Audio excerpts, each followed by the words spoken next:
and 4. Welcome to the library, my perceptive patrons, regular visitors, and of course, new guests. I am the Recorder, and in this entry we will continue with the 5th of our explorations covering the Age of Valor. The Age of Valor would see the many attempts of the Daemon Vanson to escape his confinement to once more conquer and rule the world of Jam'mar. It would also see a hero rise in a succession to counter these attempts, and the actions, choices, successes, and failures of these heroes would shape all that has come after. There are many events, points of interest, and other such things that happen during this age, and I will not have the time to go over each in fine detail, as this is, as always, just an introduction and overview of these events. We will cover the most important events, of course, but even then some will only get a brief mention. Many of these events will receive their own entries in the future, however, as interest and time do dictate. So, if there is a topic that piques your interest, make your curiosity known, and I'll be sure to see that it is addressed in a future entry. This is, as stated, the 5th of our entries of exploration into the Age of Valor, and if you have not reviewed the previous entries on the subject, I encourage you to do so now, even if I will now give an abbreviated recounting of the major points of our last discussion. In our last entry, we covered the events preceding the first Daemon Siege of Polaron. How an agent of the Daemon, a dragon of massive size and age, made offers of power, wealth, title, and land to Genevieve and her allies, if they would just do as they were being told and hand over the collection of artifacts they now possessed. How, when these offers were rebuffed out of hand, the next was to include the location of 7, Genevieve's lost brother. Almost as quickly rebuffed, we saw how the final card to be played by this ancient dragon was the revelation that he had none other than Blade as a hostage in his claw. Genevieve's refusal and Blade's summary decapitation in response could have seen the spirit and morale of our heroes shatter and break. And as we discussed, it would have just taken time and restraint on the part of the Daemon. As we saw, however, that was not the path the Daemon's forces chose to take, and this vital moment served as the beginning of the aforementioned Daemon Siege of Polaron. We discussed how this battle involved names such as the legendary Wrecking Crew, and, as well as the unseen until that point, crude yet very effective Christech forces of the Revivers, and how they renewed rage within our heroes, now having a clear direction and outlet. They led a counterattack on the attacking Sky Cities, managing to fell one of them via internal damage and sabotage, with the other falling to the combined fire and attack of the city of Polaron and her residents. We also covered the direct aftermath of the battle, how our heroes escaped the detonating Sky City via an analog gate, using coordinates that Damastus had uncovered in his research on the artifacts. Finding themselves on a tiny planetoid in the middle of interplanar space, they were able to take a few moments to let the events they just went through begin to process, and how Damastus, still in his early to mid-teens, was given allowance to rage and scream and swear to make things right.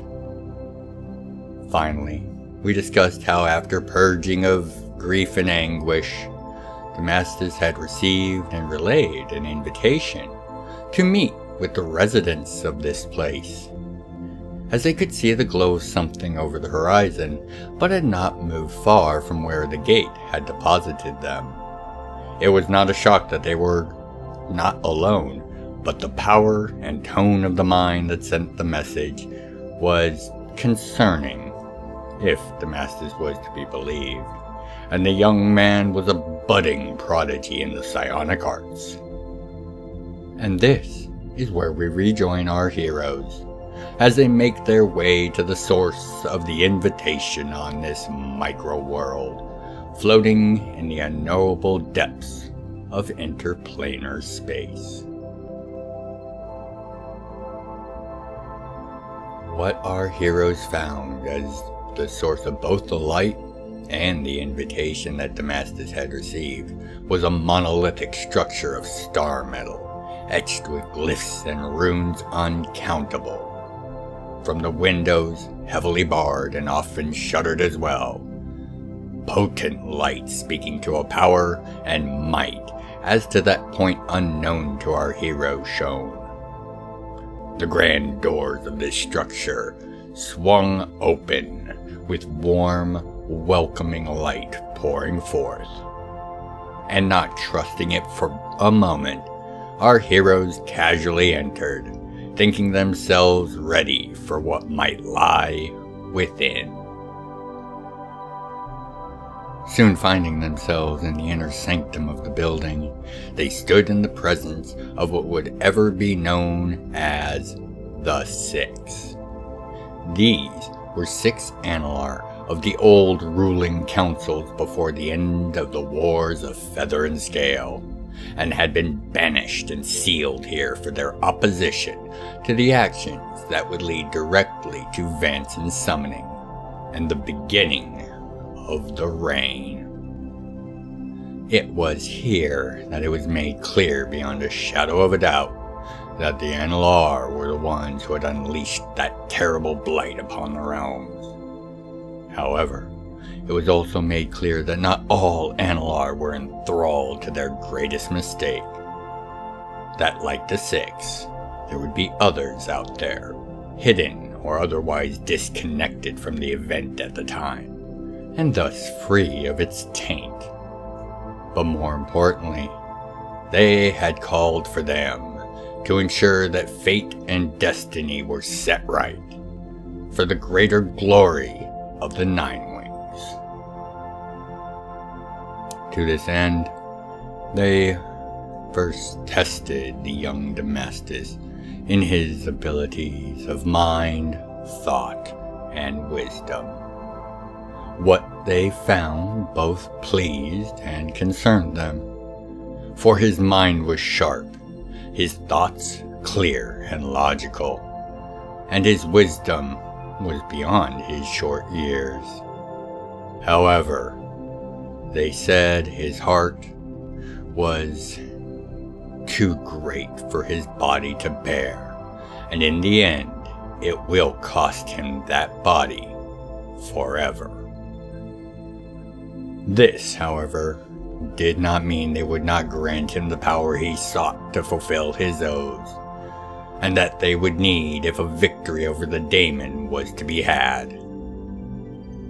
To these ends, Damascus was instructed to go to the polar opposite of where they now stood, and there, and at the point of destiny's inflection, he would find both the source of their victory and his burden for all of time.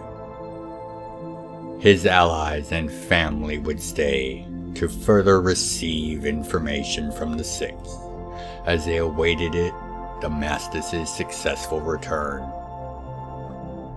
Settling on taking nothing but his staff, Damascus walked out to face the truth of what his oaths would cost.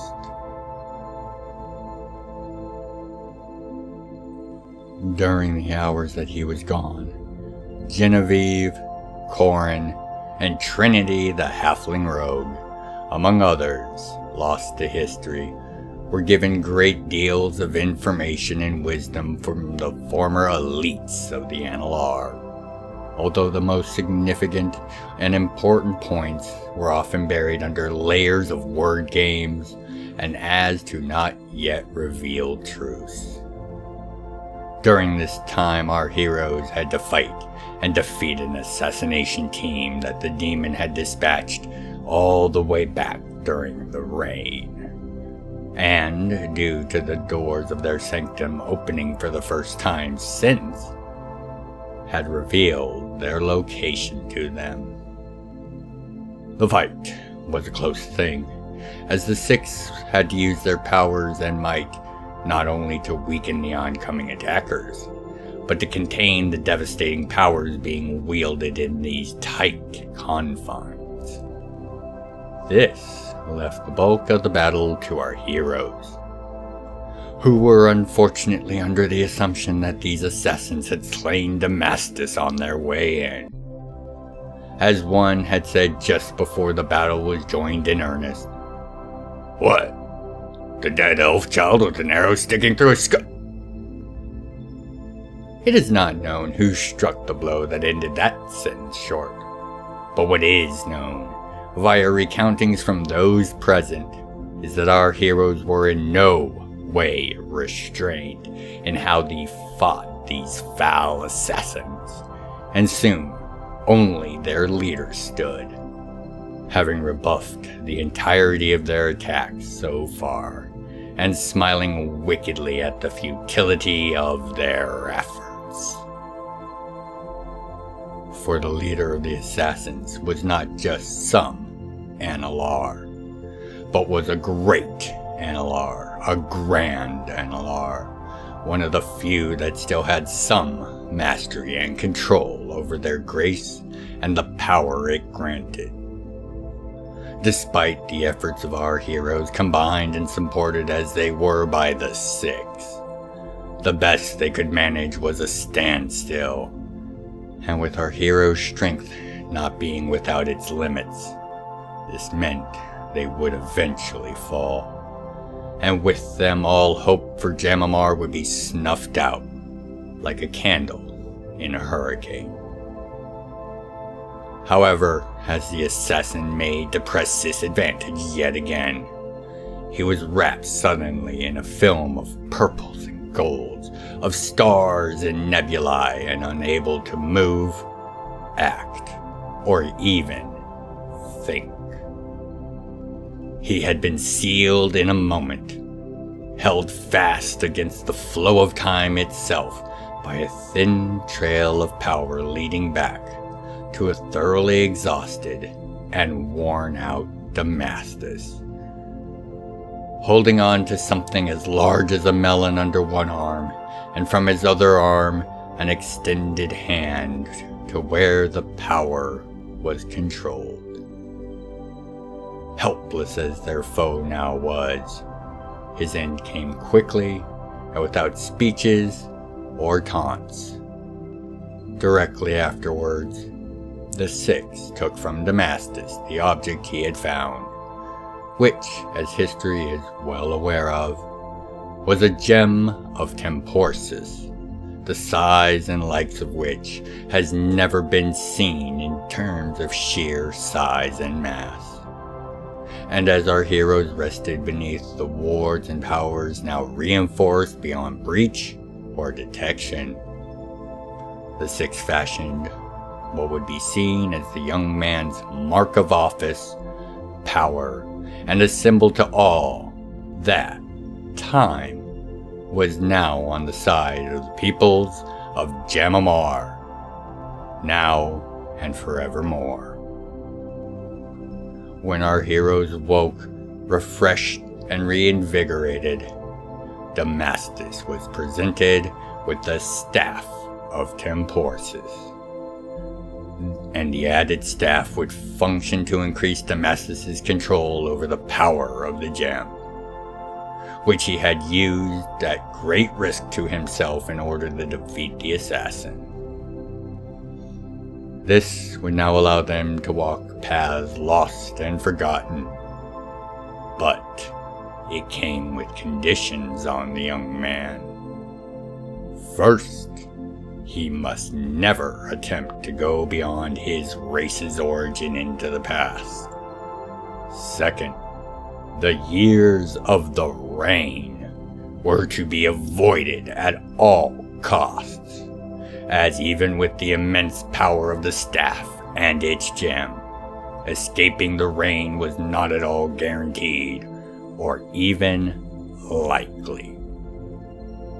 And lastly, he was not to attempt that until they had finished their current battles with the daemon, or forever tainted by his power Damastus's efforts would be.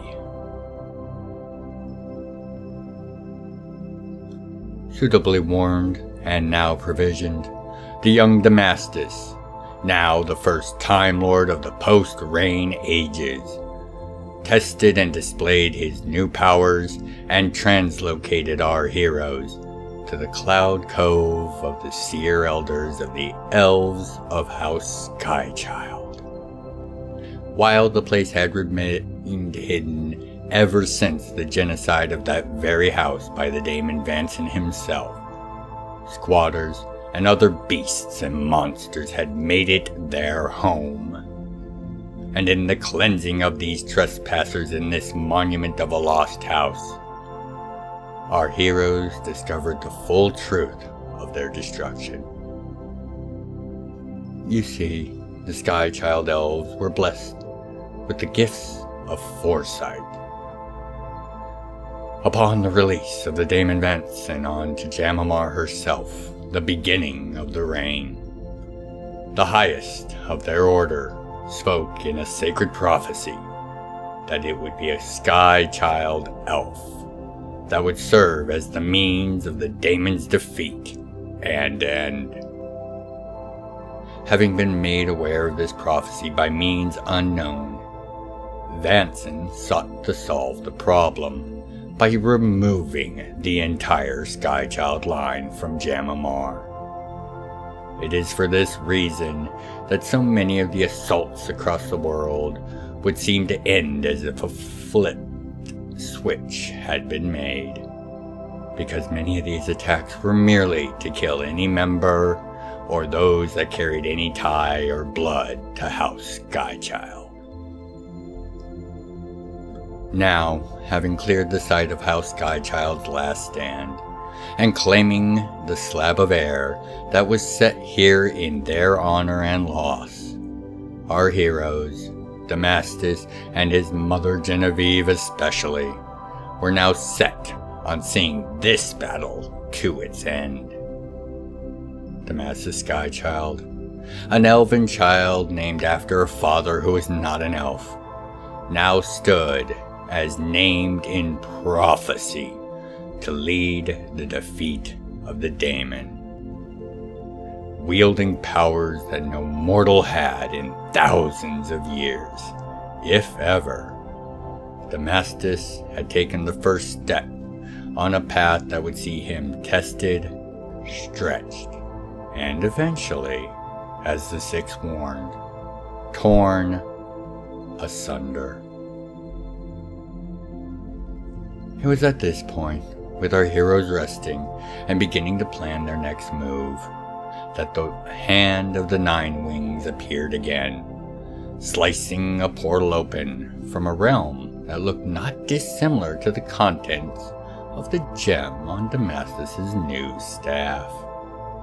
The hand closed the portal behind him and began to answer some of the questions our heroes had, while informing them he was there to take them to a place for their final preparations for the upcoming battle.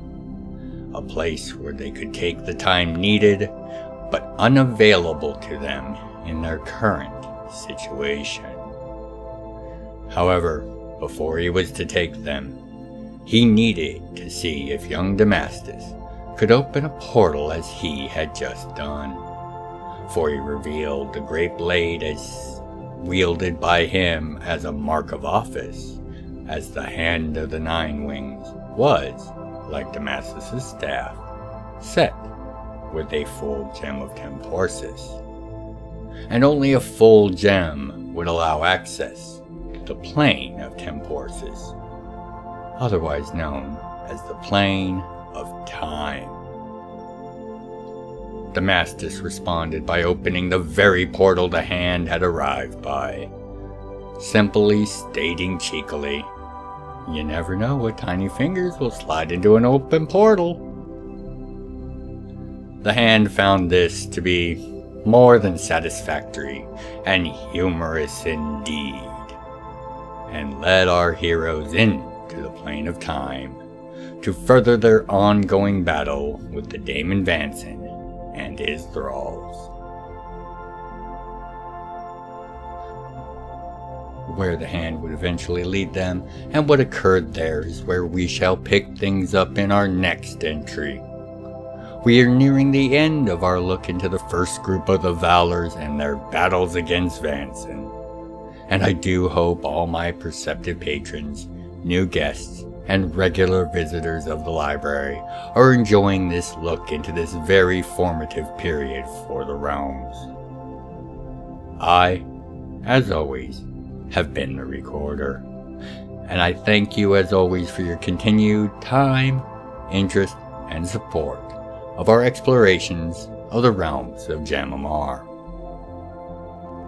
Until you next make your way back to the library for your next entry, by the 9 and 4, be well, take care of yourselves and each other. If you'd like to contribute to the further exploration and explanation of the realms, please consider leaving a comment, a like, and sharing the video around. I read all the comments and make efforts to reply to each. Thank you for helping to grow the channel, and know I look forward to each and every one of your comments. Other methods of support can be found in the channel's description. Thank you for watching,